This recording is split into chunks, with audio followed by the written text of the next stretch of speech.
Hi guys, my name's Francis, and for this Workshop Wednesday I'm going to show you how to crochet your own coasters. So for this I'm using a 6mm needle. You can use whatever needle size you want, as long as it fits well with the wool. So to start off this crochet, I'm going to use a technique called the magic ring.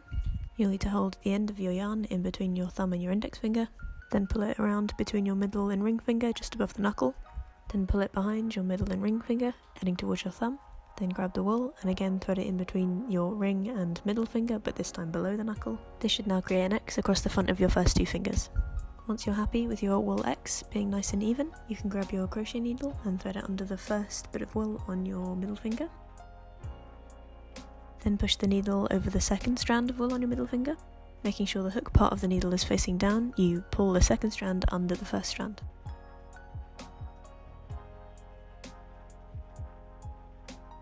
Once the needle has been pulled fully through, you turn it around so the hook is facing upwards. Then push it towards your hand so the hoop goes over the needle.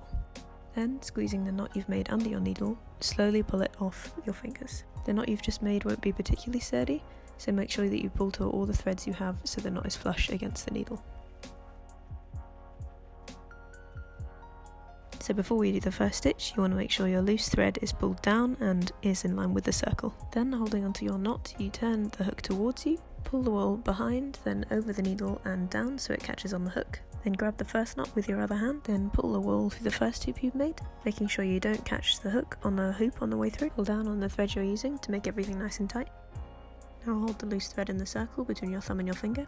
Tuck the needle into the circle and under both threads.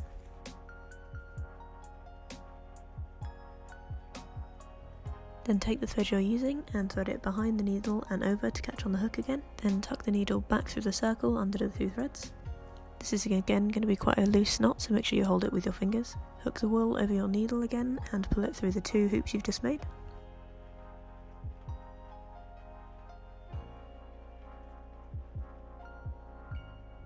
Pull on the wool you're using to make it nice and tight. Then grab the stitches you've just made and pull on the two circle strands to make sure the knots are nice and close together. You then continue by redoing the stages I've just shown you, starting with tucking the hook into the circle. I'm going to do 5 of these stitches as my starting point, and you can count your stitches by counting these little baubles I'm pointing out here.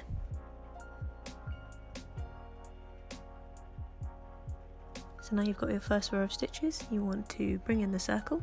And the way you do that is by holding onto your stitches and pulling on the loose thread. Make sure you pull nice and tight on this thread so you don't see the circle anymore.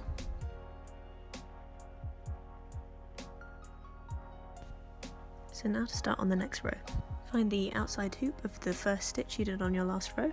Push your needle through the hoop using the same technique I showed you before, but using this hoop instead of the circle. Carry on along that row for a few stitches.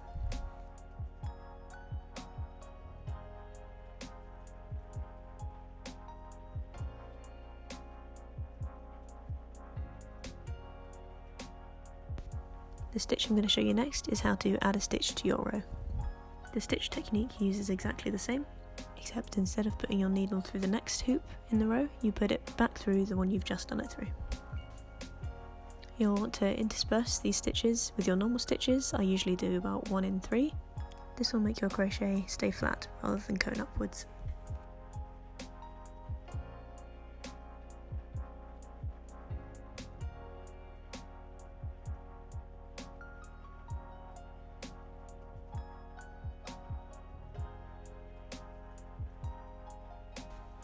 So just keep crocheting around in circles.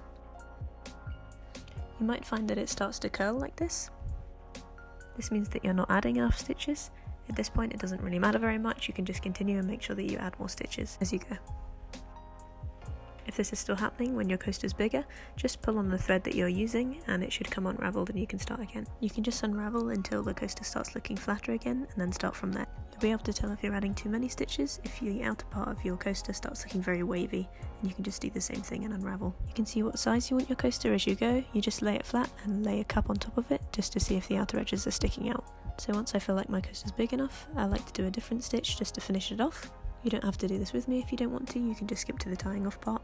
So I use the same stitch technique I used before, but instead of using the hoops from the row before, I use the holes from the row before that. This just creates a slightly different texture from the rest of the coaster.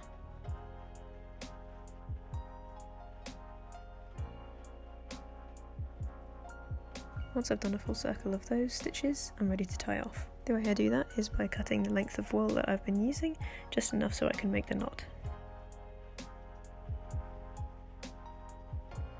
I then push the needle through the hole and wrap the thread around it like I would be taking a normal stitch, but instead I pull the thread through. I then wrap the thread around again and pull it through the last hoop that I have. This last part I do with my hands. I just gather the hoop that I've just made and pull the thread through it. I pull this nice and tight to make sure it holds.